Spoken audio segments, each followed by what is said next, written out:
시간이 되었습니다. 우리 다 같이 찬송가 32장 펴시고 일어나셔서 1절 부르심으로 추수감사주일 주일 오전 예배를 하나님 앞에 드리겠습니다.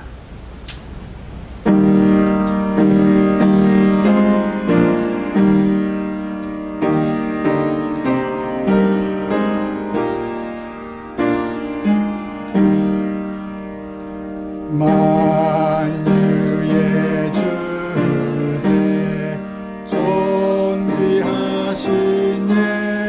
예수 사람이 되신 하나님 나서 모하여 영원히 섬길 내 영광 되신 주로다.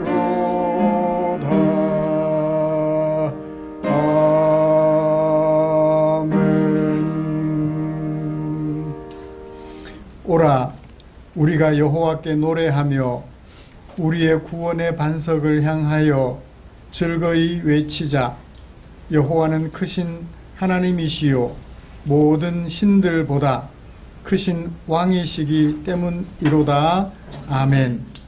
전능하사 천지를 만드신 하나님 아버지를 내가 믿사오며 그 외아들 우리 주 예수 그리스도를 믿사오니 이는 성령으로 잉태하사 동정녀 마리아에게 나시고 본디오 빌라도에게 고난을 받으사 못 박혀 죽으시고 장사한 지 사흘 만에 죽은 자 가운데서 다시 살아나시며 하늘에 오르사 전능하신 하나님 우편에 앉아 계시다가 저리로서 산자와 죽은 자를 심판하러 오시리라. 성령을 믿사오며 거룩한 공회와 성도가 서로 교통하는 것과 죄를 사하여 주시는 것과 몸이 다시 사는 것과 영원히 사는 것을 믿사옵나이다. 아멘. 찬송가 84장입니다.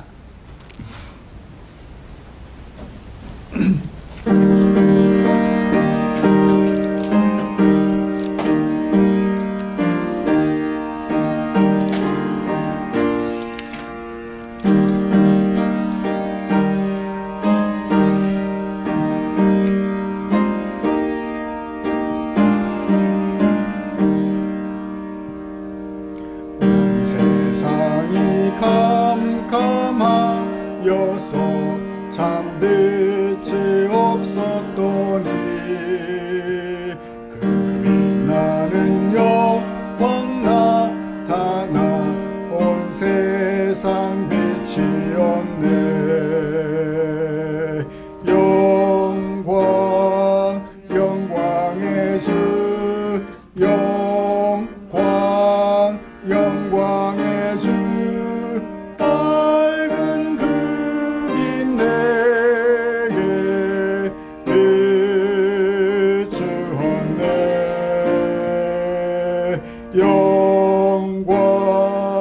영광의 주 영광의 주 이 세상에 비춘 오직 주 예수님. 주 말씀을 믿는 사람은 그 마음이 시원하고 주 명령을 준행하는 자 그 길이 환하겠네.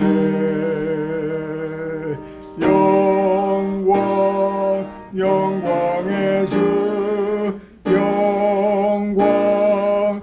영광의 주 밝은 그 빛 내게 비추었네.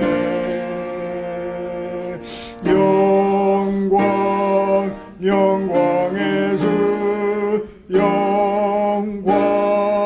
영광의 주 이 세상에 비춘 오직 주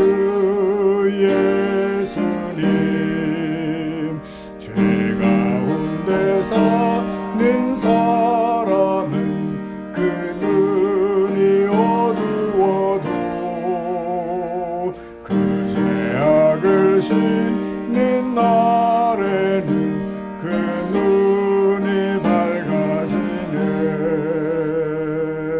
영광 영광의 주 영광 영광의 주 임금인 내게 비추었네.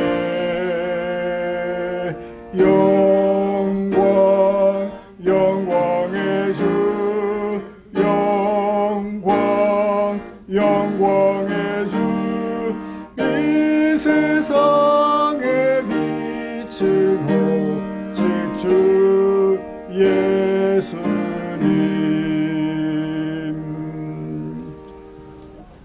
아멘. 교독문 106번 감사절 교독문입니다. 주보에 기록된 교독문 함께 교독하겠습니다. 할렐루야. 우리 하나님을 찬양하는 일이 선함이여 찬송하는 일이 아름답고 마땅하도다.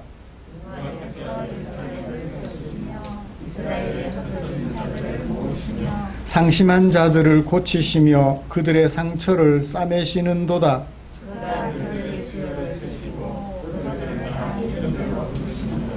우리 주는 위대하시며 능력이 많으시며 그의 지혜가 무궁하시도다.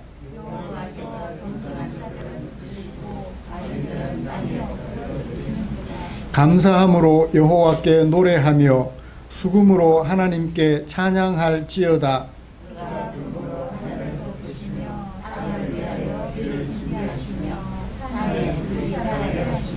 들짐승과 우는 까마귀 새끼에게 먹을 것을 주시는도다.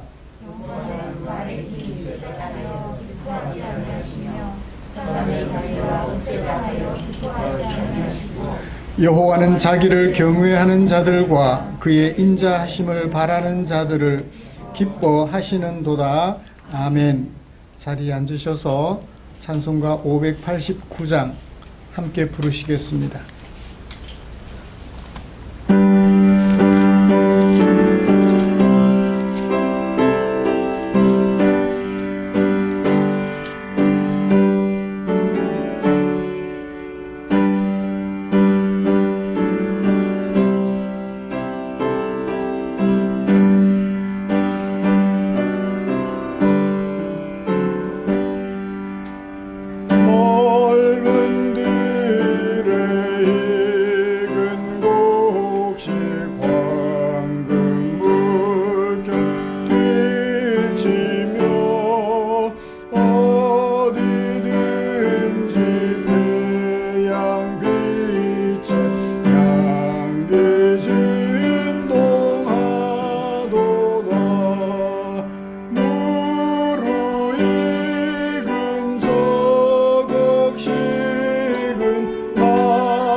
어서 주수합시다. 거둬들인 모든 알고 전국 장곡들인 후 주가 베풀 잔치자리 우리 참여하겠네. 무르익은 저곡식은 낯을 기다리는데 때가 지나가기 전에 어서 주수합시다.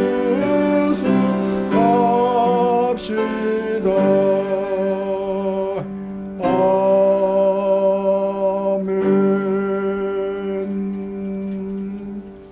이 시간에는 주진아 집사님 나오셔서 우리를 대표하여 기도해 주시겠습니다.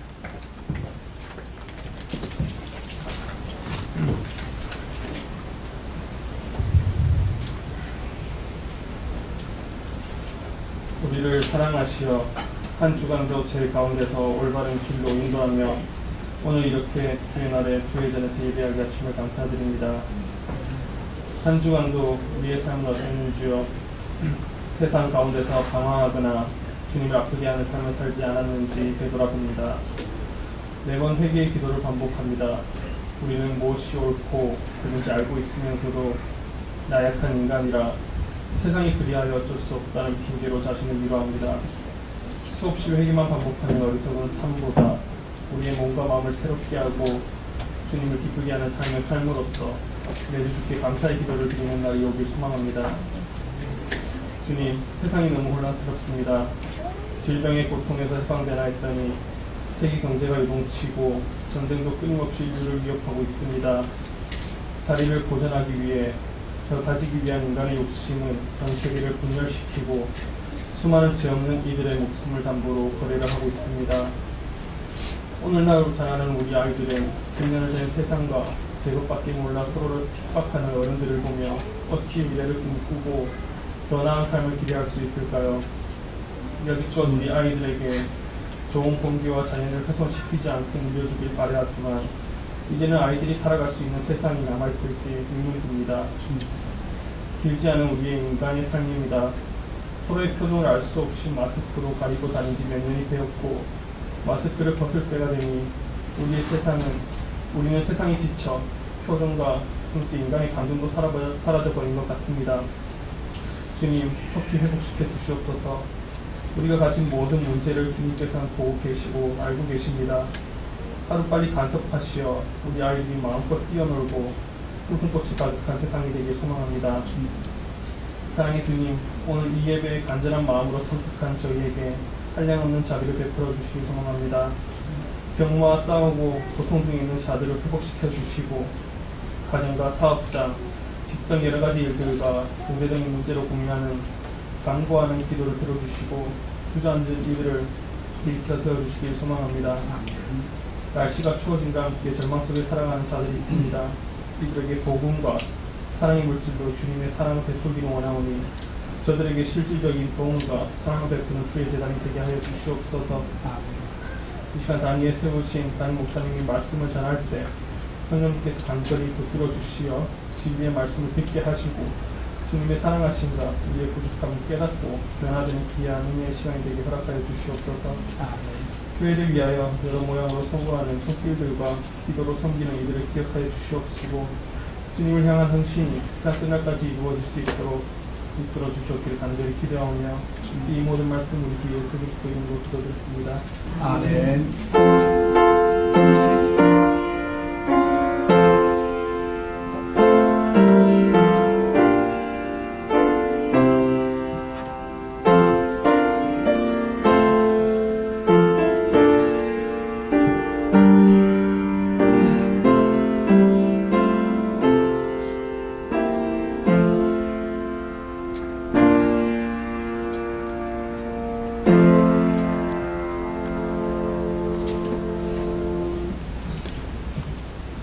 추수감사절 주일 오늘 함께 묵상하고 싶은 말씀은 고린도전서 16장 1절부터 4절까지입니다.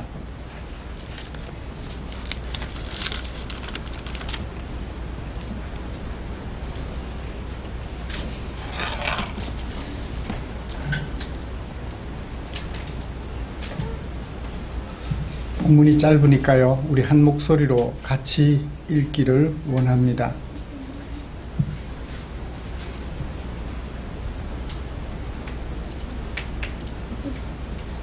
천천히 같이 읽겠습니다. 성도를 위하는 연보에 관하여는 내가 갈라디아 교회들에게 명한 것 같이 너희도 그렇게 하라. 매주 첫날에 너희 각 사람이 수입에 따라 모아두어서 내가 갈 때 연보를 하지 않게 하라. 내가 이를 때에 너희가 인정한 사람에게 편지를 주어 너희의 은혜를 예루살렘으로 가지고 가게 하리니 만일 나도 가는 것이 합당하면 그들이 나와 함께 가리라. 아멘. 같이 찬양 하나 부르고 말씀 나눌까요?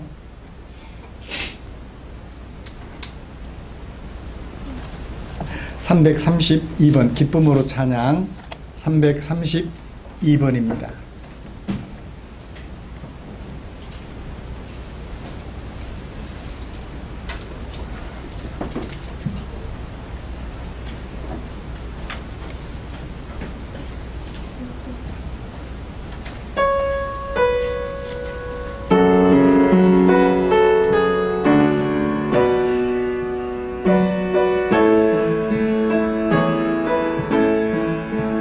날 구원하신 주 감사, 모든 것 주심 감사, 지난 추억이네 감사, 주 내 곁에 계시네, 향기로운 봄철에 감사, 외로운 가을날 감사,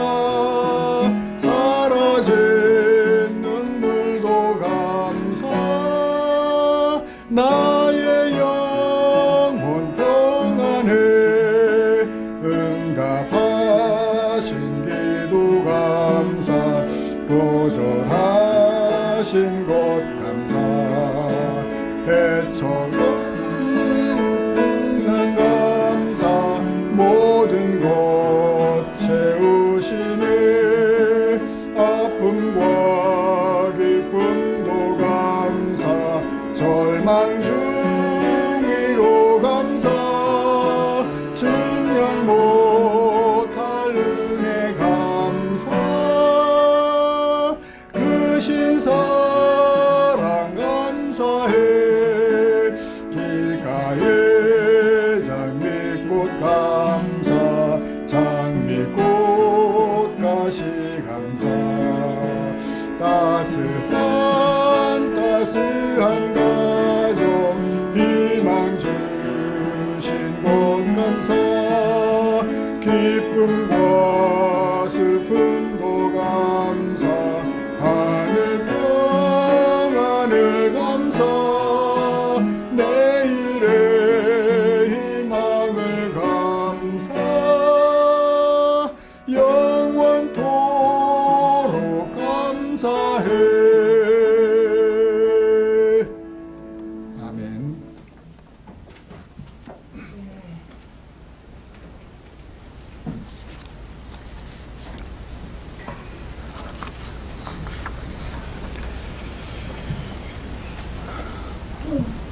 우리는 지난 7주간 동안 고린도 교회에게 상기시켜 준 부활에 대하여 살펴보았습니다. 고린도 교회는 바울로부터 부활에 대하여 듣기는 했지만 그 부활을 대수롭지 않게 여겼으며 부활을 믿는 성도다움을 상실하고 있었지요. 따라서 바울은 성도들에게 미래에 일어나게 될 부활을 소개하는 동시에 그 부활을 믿는 성도다움을 찾아가도록 권면하는 것으로 부활에 대한 설교를 마무리하였습니다. 15장 58절이 그것이지요. 그러므로 내 사랑하는 형제들아 견실하며 흔들리지 말고 항상 주의 일에 더욱 힘쓰는 자들이 되라. 이는 너희의 수고가 주 안에서 헛되지 않은 줄 알미라. 주의 일에 더욱 힘쓰는 그것을 너희의 수고라고 말했고, 그런 수고는 결코 헛되지 않은 것이다 라고 말함으로써 부활을 믿는 성도라면 수고를 아낌없이 해야 한다라는 것을 말씀해 주었습니다. 사랑하는 성도 여러분, 우리는 지난 한 주간 동안 부활을 바라보는 성도로서 어떤 마음으로 어떤 삶을 살았을지 뒤돌아 보았으면 합니다. 예수 믿으면 죽어서 천당 간다라는 생각은 다 내려놓고, 예수 믿으면, 부활 예수를 믿으면 오늘 내가 어떻게 살아야 하는지 그것에만 관심 가지고 살았는지 뒤돌아 보았으면 합니다. 온 몸과 마음을 다하여 아버지의 뜻을 이 땅에 이루려고 하셨던 예수님처럼 우리 또한 아버지의 뜻을 이 땅에 이루어 우리가 살아가는 세상을 하나님의 나라로 세워가는 그 일에 온전히 헌신하셨을 것이라고 믿습니다. 이처럼 미래 부활을 믿는 성도로서 주의 일에 더욱 힘써서 이 땅에 아버지의 뜻을 이룸으로 하나님의 나라를 세워가려고 하는 우리를 위하여 하나님께서는 당신의 마음을 성경에 담아 주셨지요. 오늘은 그 중에 고린도전서 16장 1절부터 4절에 담아두신 하나님의 마음을 살펴보려고 합니다. 먼저 우리가 함께 읽은 본문이 어떤 내용을 어떤 구조에 담아서 소개하고 있는지 잘 살펴보고 그리고 설교를 진행해 가도록 하겠습니다. 설교 1절부터 4절까지도 바울이 한 편의 설교를 고린도 교회에 들려주고 있는데요. 4절에 불과한 것을 저는 30분 예, 설교의 도입부에 해당되는 부분이 1절입니다. 연보에 대하여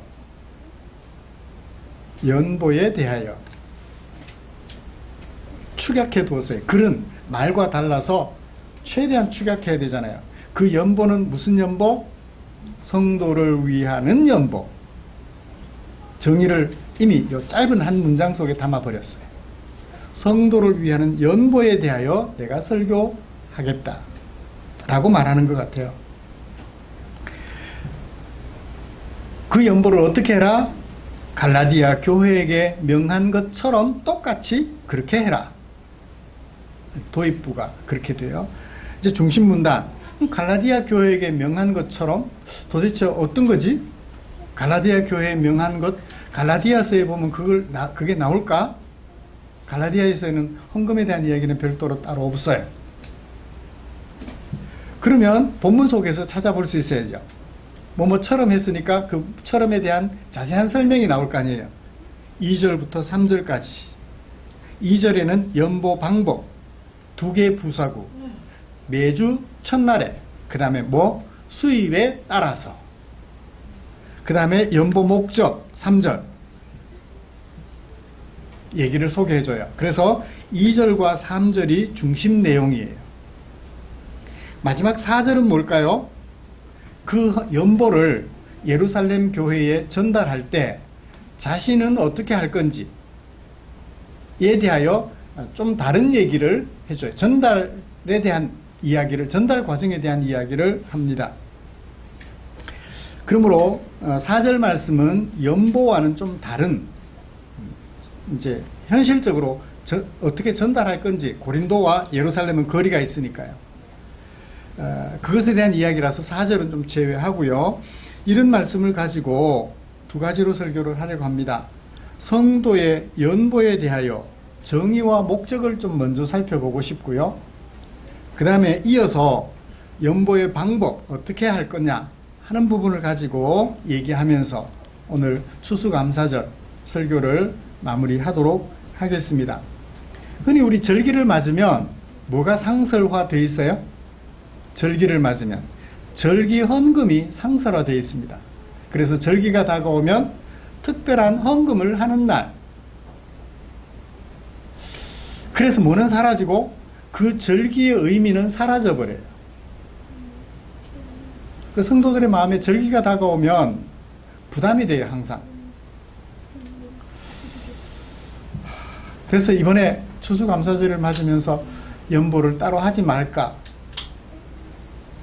따로 하지 않겠다고 광고를 할까 고민도 참 많이 했습니다. 왜요?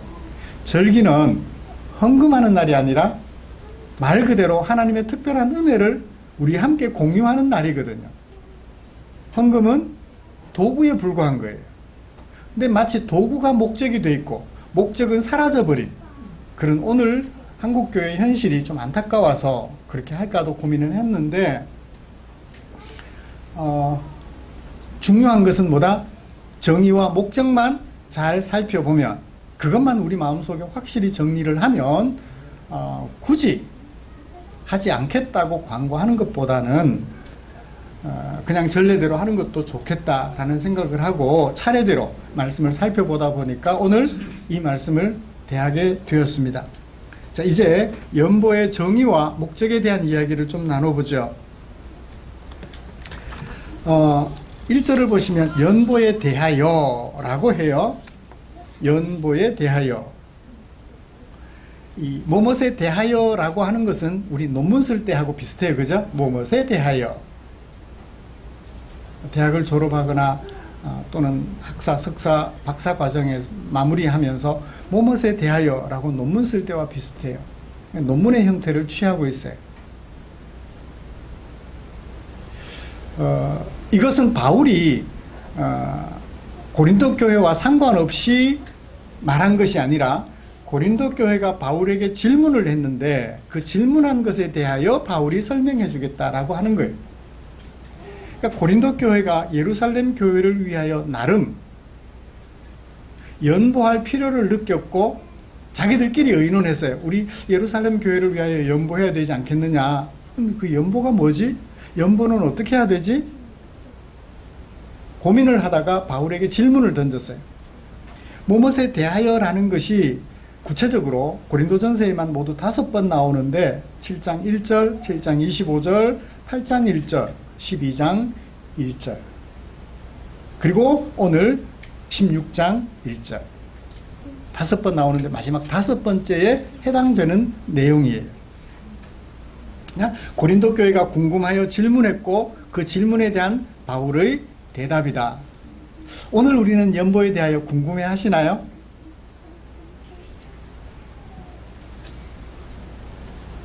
연보. 제가 시비를 걸면서 설교를 좀 들어가려고 합니다. 연보.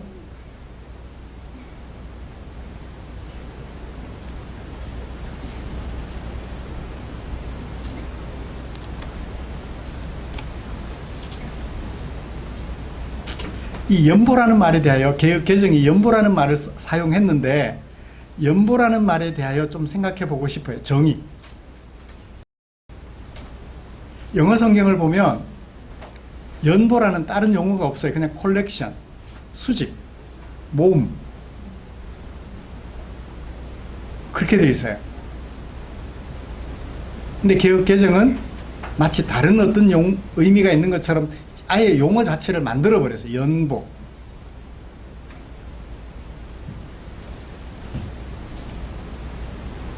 헬라어로는 로기아라고 하는데 수집하다, 채집하다 명사예요.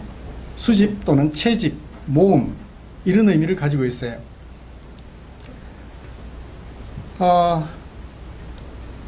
개역 개정이 오늘 이 말씀 외에도 연보라고 번역한 경우가 몇 차례 더 있어요. 그 연보라고 번역한 헬라 원어를 살펴보니까 모두 4개가 있어요. 4개가 있는데 성심, 열심을 가진 마음, 성심, 그 다음에 코이노니아, 교제, 연보라고 번역한 원어를 살펴보니까 그렇게 되어 있어요. 그러니까 코이노니아도 연보로, 그 다음에 하플로테스라고 하는 이것도 연보로, 성심이라는 뜻을 가진 것도 연보로 번역을 했어요. 문장 속에서 아마 그렇게 번역을 한 것 같아요.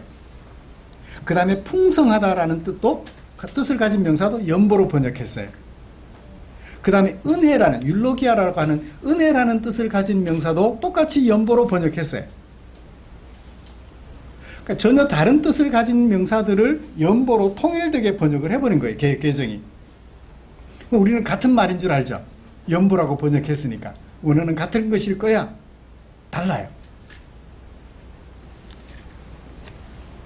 1, 2절의 내용을 참고해 볼 때 연보라고 번역한 이 로기아는 어떤 뜻을 가지고 있을까요? 돈을 모으는 행위. 돈을 모으는 행위. 그걸 뭐라고? 연보라고 번역을 한 것 같아요. 어떻게 모은다? 성심껏. 어떻게? 교제를 위하여. 어떻게? 풍성하게.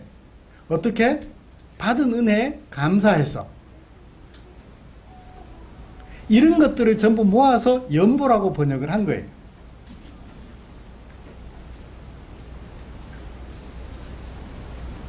성도 각자가 준비한 금일봉, 그것을 교회에 모을 때 모이는 그것을 뭐라고 말한다? 모으는 그것을 연보라고 말을 한다는 거예요.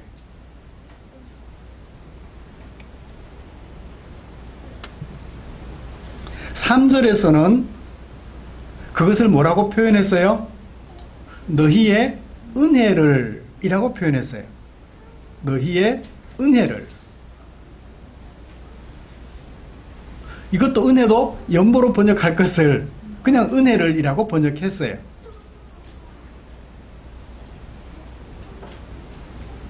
어떤 사람들에게, 예루살렘에 있는 사람들에게, 그들은 어떤 형편이 있어요? 기근으로 인하여 가난에 처해 있어요. 먹을 끼니가 제대로 없단 말이에요. 기아에 빠진 거죠. 기아 상태에 빠진 예루살렘 교회를 위하여 헌금을 해서 그들에게 먹을 끼니를 해결해 주고자 하는 것, 그걸 뭐라고 한다? 연보라고 한다. 그걸 은혜라고 표현을 한 것이지요.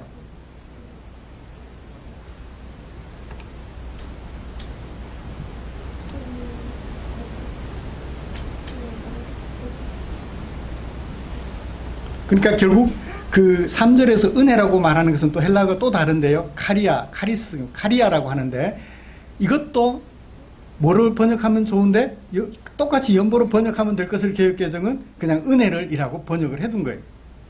너희의 연보를 전달하는 거잖아요. 은혜를 전달하는 게 아니라 연보를 전달하는 건데, 그건 마치 그건 또 다른 것인 것처럼 은혜로 번역을 했어요.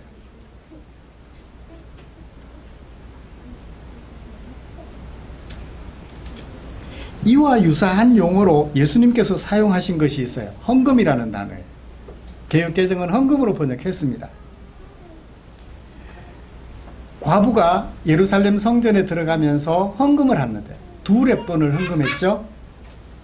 그것에 대하여 예수님께서 말씀하시기를 여러분 그 풍족한 중에서 헌금을 넣었거니와 이 과부는 그 가난한 중에서 자기가 가지고 있는 생활비 전부를 넣었느니라. 누가복음 21장 4절에 그렇게 말씀하고 있는데 헌금을 넣었다라고 해요. 여기 헌금이라고 사용된 용어는 또 다른 헬라어예요. 도론이라고 하는데 동사는 디돔이다. 주다, 영어의 give, 주다 라는 뜻을 가지고 있어요. 그러니까 예수님이 말씀하신 헌금은 뭐? 주는 거예요. 받는 게 아니라 주는 행위. 그것을 헌금이라고 번역을 했습니다. 그렇다면 바울이 연보로 번역한 몇 가지 헬라어들 어떤 뜻을 가지고 있어요? 예수님이 사용하신 헌금이라는 용어는 어떤 특징을 가지고 있죠? 비교를 해보는 거예요. 풍성하다, 섬긴다, 성도들끼리 교제한다, 코이노니아 함께한다 가 강조가 되고 있다면, 예수님은 주는 행위, 준다 단 한 번 쓰셨어요. 이 도론이란 헬라어를. 이 명사의 동사형은 주다. 주는 것, 헌금이다. 주는 행위에 강조점을 두고 있고, 여기는 주는 행위보다는 풍성하다, 함께한다, 섬긴다, 성심, 거룩한 마음, 풍성한 마음, 그런 뜻을 좀 강조하고 있죠. 그러니까 예수님과 바울이 사용하는 용어에 있어서 조금 강조점이 다른 거예요. 그렇게 풍성하게 뭐해요? 나누는 거죠. 주는 거죠. 그걸 뭐라고? 연보 또는 헌금이라고 한다는 것입니다. 이제 연보의 정의를 내릴 수 있나요? 하나님께로부터 받은 은혜에 대하여 감사하는 마음으로 나보다 약한 사람들이 어려움에 처했을 때 그 어려운 사람들을 위하여 풍성한 마음을 가지고 함께 교제하는 것, 교제하기 위하여 무엇을? 내게 있는 것을 주는 것. 그게 물물교환 시대에는 무엇이었을까요? 물품이었겠죠. 그렇잖아요. 헌금 또는 연보라고 하면 화폐를 생각하기 쉬운데 우리 시대에는 얼른 그렇게 생각을 해요. 그렇지만 이 화폐가 없는 옛날 수렵, 채집 시절에는 어떤 것이었을까요? 그렇죠? 짐승 한 마리, 물품, 내가 농사지은 물건, 그러니까 곡식, 이런 것들이 헌금이었겠죠. 이제 시절이 지나서 물물 교환하여 처음에는 조개 같은 이런 것들로 교환의 수단을 삼았지만 현대에는 화폐를 만들어서 교환 수단으로 삼아요. 그래서 헌금을 뭘로 해요? 화폐로 하죠. 화폐로 하죠. 앞으로는 뭘로 할까요? 코인으로 할까요? 뭐가 될지는 모르겠지만 어떻든 사람들이 함께 공유하여 가난 문제를 해결할 수 있는, 먹을 끼니 문제, 의식주를 해결할 수 있도록 도와주는, 그것을 뭐라고 한다? 연보라고 한다. 그것을 어떻게? 풍성한 마음으로, 열린 마음으로 내게 있는 것을 내어 주는 것, 그것을 연보 또는 헌금이라고 정의를 내려볼 수 있을 것 같습니다. 이것을 어떤 특정한 날에만 해야 될까요? 이따가 방법면에서 좀 자세히 살펴보기로 하고요. 일단 연보의 정의에 대한 얘기를 마무리했습니다. 그러면 이 연보를 하는 목적이 무엇일까요? 16장 1절을 시작하면서 형용구가 하나 나와요. 성도를 위하는, 연보를 수식해주는, 성도를 위하는. 새 번역은 성도를 도우려고 모으는, 그렇게 번역을 했어요. 영어 성경은 for the saints, 성도를 위하는, 성도를 위하여 라고 그냥 그렇게 번역을 했어요.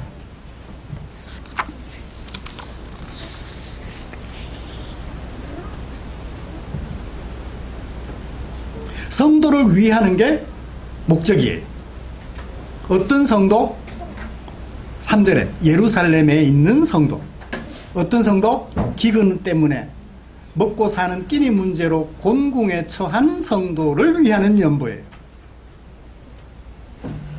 그러니까 예배당 짓는 연보가 아니고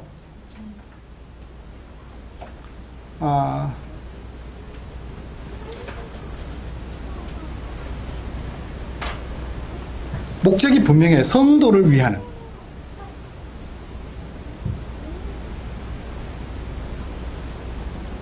그 성도를 위하는 마음을 3절에서는 뭐라고 말해요?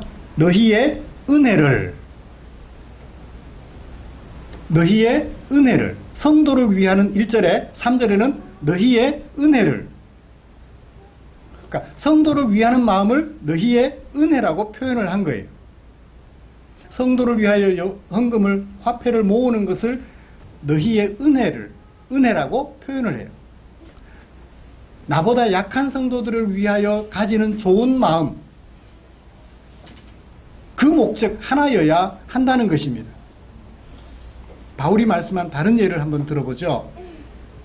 마게도냐와 아가야 사람들이 예루살렘 성도들을 위하여 헌금한 것에 대하여 로마서 15장에서 이렇게 얘기를 합니다. 나는 지금 성도들을 돕는 일로 예루살렘에 갑니다. 왜냐하면 마케도니아, 그러니까 예루살렘 팔레스틴 기준으로 보면 서쪽에 유고 연방의 맨 남쪽에 있는 마케도니아. 유고 연방 6개 나라 중에 마케도니아가 제일 남쪽에 별도인가? 유고 연방의 마지막 남쪽 나라인가? 그래요. 그 마케도니아와 아가야 사람들이 기뻐했다. 무엇을? 예루살렘에 사는 성도들 가운데 가난한 사람들에게 보낼 구제금을 마련하는 것을 기뻐했다.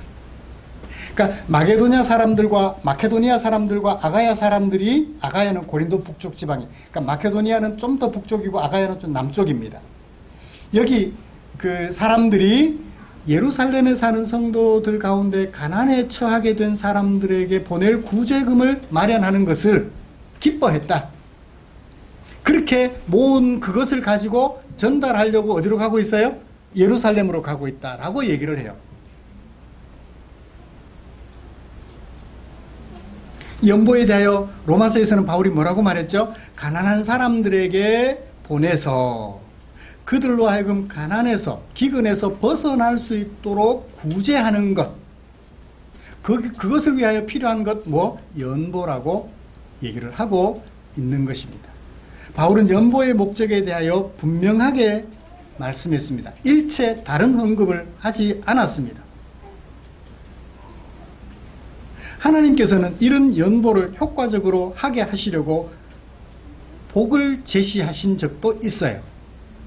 안타깝지만 말라기 3장 10절을 보시면 우리가 잘 아는 말씀이죠.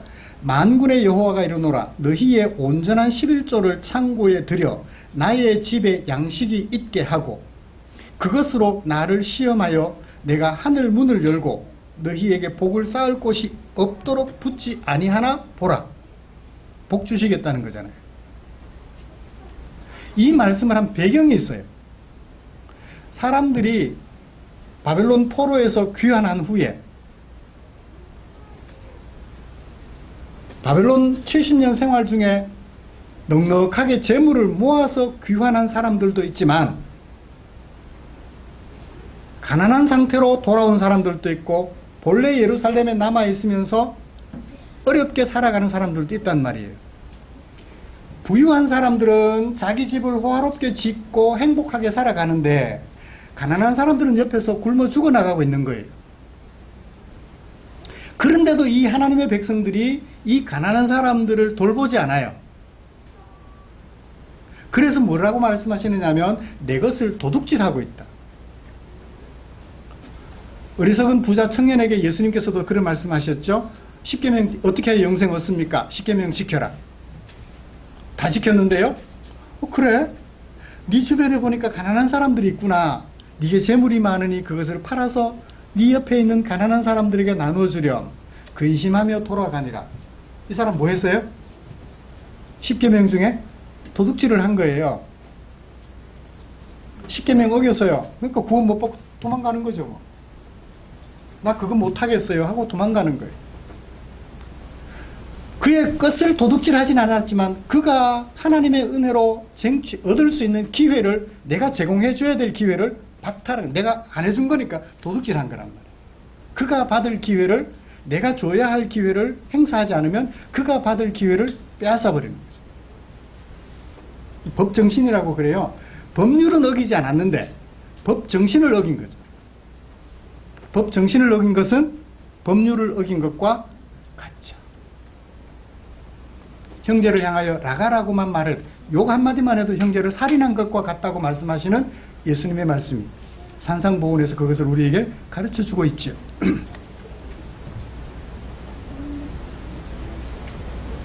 가난한 자들을 안 돌아보니까 복 주겠다는 말씀까지 하시면서 가난한 자들을 돌보도록 자극해 주셨지 복 받게 하는 것이 목적이 아니란 말이에요.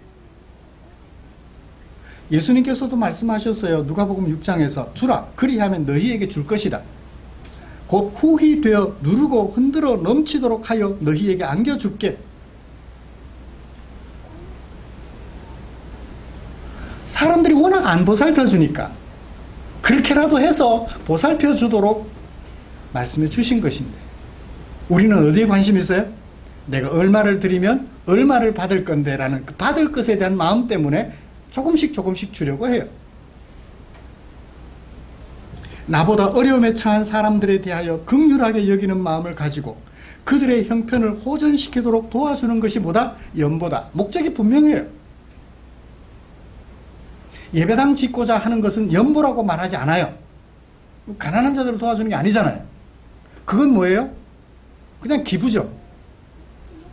예배당 짓기 위한 특별히죠. 성경이 말하는 연보는, 헌금은 내게 있는 것을 나누어 주어 가난한 사람들이 먹고 살아갈 수 있도록 해주는 것.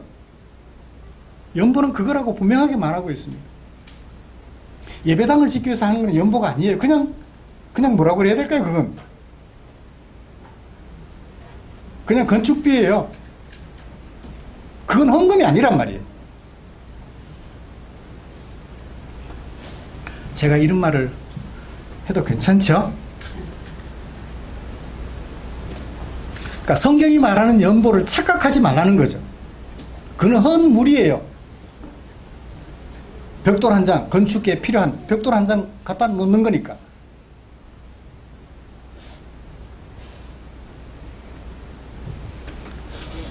사랑하는 성도 여러분, 연보의 정의를 분명하게 마음에 새겨봅시다. 잘못 알려진 연보에 대한 이야기를 하나 하고 넘어갈게요. 지난주에 같이 산을 다니면서 산에 좀 갔다 오면서 어떤 자매가 그런 얘기를 해요. 내가 받는 수입의 월급의 11조를 정확하게 계산해서 하지 않으면, 11조라는 명목으로 드리지 않으면 병원비로 다 나간대요. 사고가 나서 사고 처리비로 다 나간대요. 그래서 헌금해야 된대요. 11조라는 명목으로.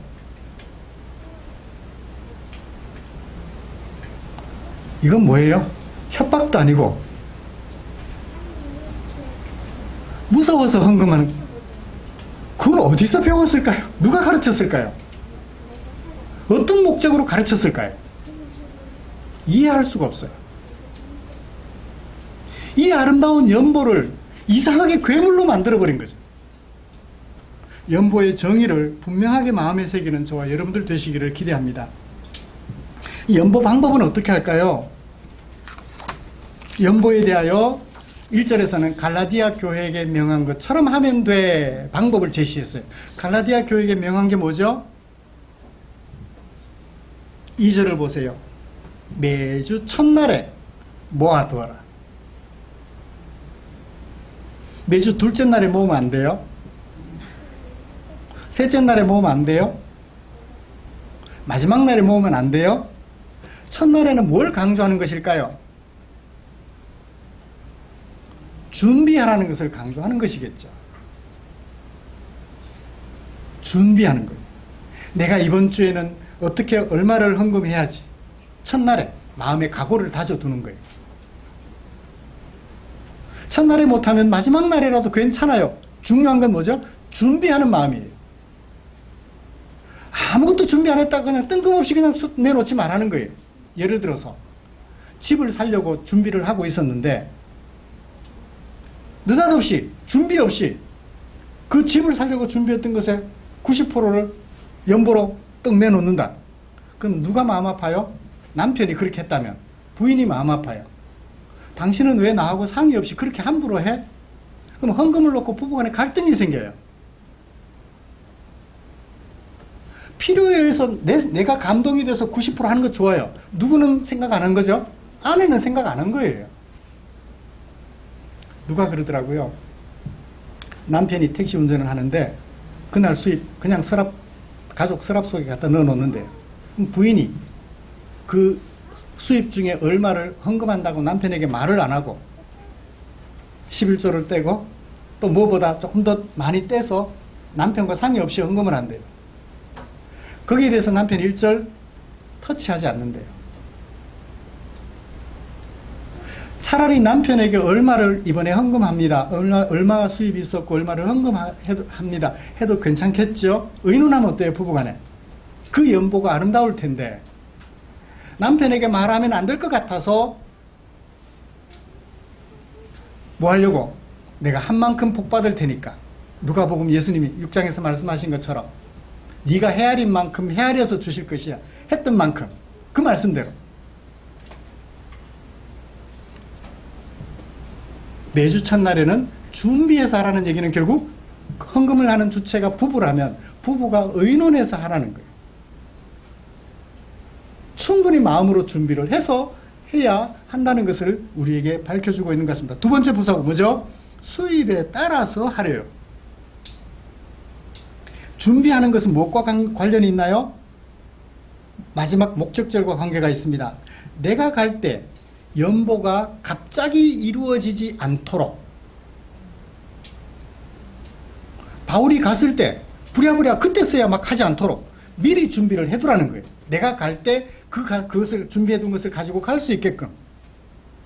그건 매주 첫날에라는 말이 가지고 있는 의미를 살펴보았습니다. 두 번째는 수입에 따라 하래요. 수입에 따라. 이 수입에 따라라는 말은 어떤 뜻을 가지고 있을까요? 이 가정법이거든요. 수입이 적으면 적은 대로, 많으면 많은 대로. 성도마다 얻을 수 있는 수입은 다릅니다. 결과적으로 연보는 소유의 정도나 형편에 달려 있다고 할 것입니다.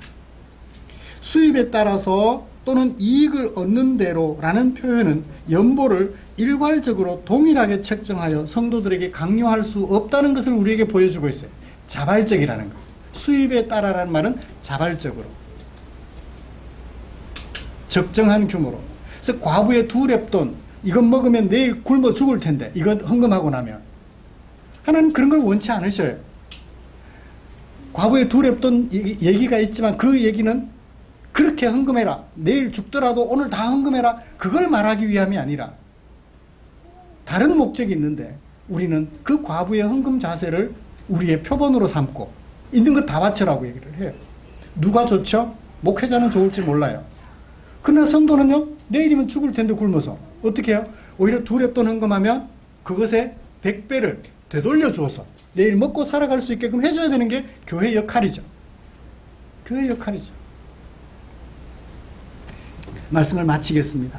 매주 첫날 준비하는 마음으로 수입에 따라 결코 내가 굶어 죽고 너를 살리라는 그런 뜻은 아니라는 것을 꼭 새겨서 했으면 좋겠다라고 말씀을 드리면서 결론을 내립니다.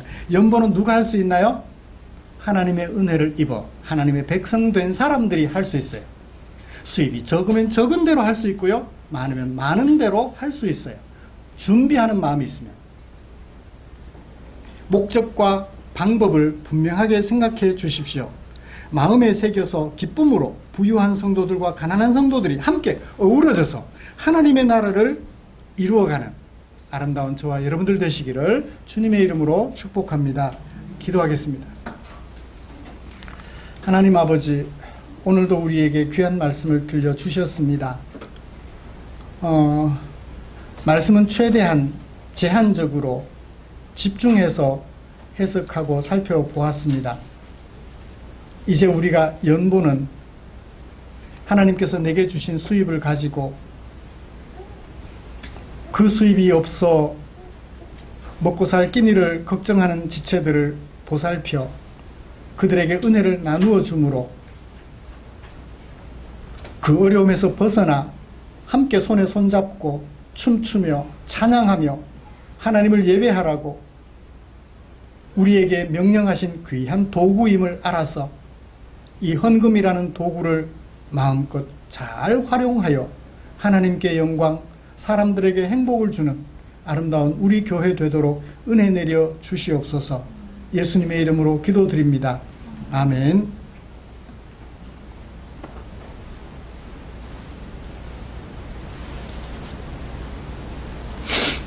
찬송가 634장 부르면서 준비한 헌금 드리겠습니다.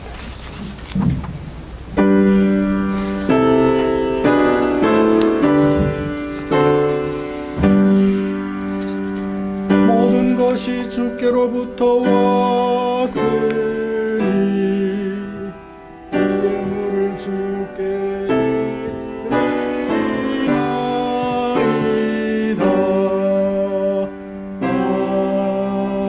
아멘. 드린 헌금 위해서 기도하겠습니다. 돌아보니 주님의 은혜가 큽니다. 그 은혜 받은 사람으로서 또 돌아보니 우리 주변에 그 은혜를 알지 못하는 사람들이, 또 그 은혜를 입지 못한 사람들이 너무 많습니다. 우리에게 주신 그 은혜가 커서 그 은혜를 함께 나누려고 우리 사랑하는 성도들 마음에 준비하는 마음을 주시고 헌금으로 구별해 두었다가 교회에 헌금으로 드립니다. 사랑하는 우리 성도들의 그 마음을 주께서 흠양해 주시옵소서. 함께 손에 손잡고 부유한 성도나 가난한 성도나 함께 손잡고 춤을 추며 함께 기뻐하며 하나님을 찬양하는 아름다운 교회 되게 하려고 성심을 다하여 풍성한 마음을 가지고 그 은혜를 헌금으로 표현했습니다. 그 긍휼의 마음을 헌금으로 표현하였습니다. 그 마음을 주께서 흠양해 주시옵고 험한 세월 살아가는 동안 우리 성도들 주님과 동행하기에 불편함이 없도록 늘 동행하여 주시옵소서. 또 주님께 기도드립니다. 이 물질 축사해 주셔서 물질 사용되는 그곳마다 약한 지체들이 세워지고 아파하는 지체들이 치료가 되고 힘들어하는 지체들이 용기를 내는 일에 쓰고 남음이 있어 우리 모두 행복해 할 수 있도록 주여 축사해 주시옵소서. 예수님의 이름으로 기도드리옵나이다. 아멘.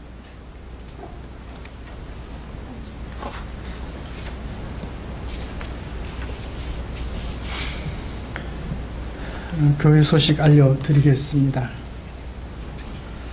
다음 주기도 권영목 집사님, 우리의 삶과 인격을 아름답게 하는 것 하나님의 말씀 밖에는 없지요.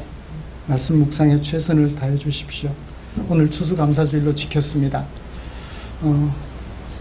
헌금이 드려졌는데 드려진 이 헌금을 어떻게 사용할 것인지 고민 좀 많이 해주시고 다음 주에 의논할 기회가 있을 텐데 식사하시면서 그런 얘기들을 좀 나눠주시면 고맙겠습니다. 작년에는 세명기독병원의 환우 가족들 중에 형편이 힘들어서 병원비 납부나 이런 부분에 좀 어려워하는 지체들에게 돕겠다고 원목실에 전달해드려서 그렇게 도움을 드렸던 기억이 있습니다. 우리는 어떻게 사용해야 될지 기도하시면서 준비해 주시면 고맙겠습니다. 내년도 달력 발간되었습니다. 집에 가시면서 가정별로 한 부 또는 두 부씩 가져가십시오. 30부 발행했는데 30가정이 안 되기 때문에 남습니다. 전도용으로도 사용해 주시고 글자가 큼지막하게 되어 있으니까 전도용으로 좀 사용해 주시고 남아서 버리는 일이 없도록 그렇게 활용해 주시면 고맙겠습니다. 곁에 계신 분들과 인사 나누시죠.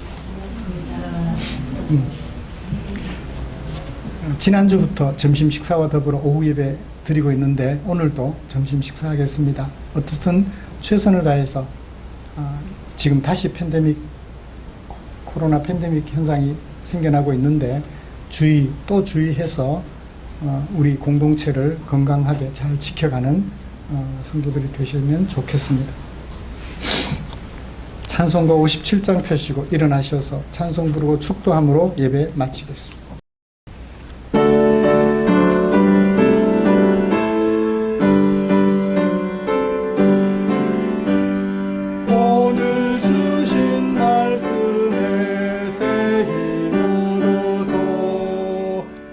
세상으로 나가서 살아갈 때에 나 혼자 힘으로 늘 부족하오니 주여 나를 도우사 승리하게 하소서.